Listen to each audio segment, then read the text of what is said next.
شباك شوقي 2. قعدت ورفعت طرحه من على وجها وقالت: اسمع يا ابن الناس، لازم تعرف أني اتجبرت على الجواز، دي يعني مش زي البنات اللي اتجوزتهم قبليا متستناش مني، أحب علي يدك انك اخترتني ولا اجري اقلعك جزمتك، كمان متفكرش انكو ممكنة تلمسني لأني مشق بلاك، والأحسن تطلقني وتوفرن وقد كل واحده تبسطك.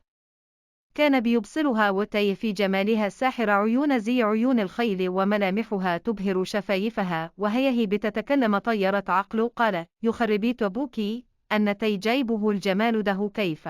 وقلع جلبيته ورماها على الأرض وقال: شكلنا هن تبسطوا أنا هارده. اتصدمت من كلامه ولا كأنه سمعها. قالت حاجه، وقفت بارتباك وقالت: أنا كنت بقول إيه؟ بقولك مش شهد قبلي معزاكش هتنام مع واحده مش عزاك.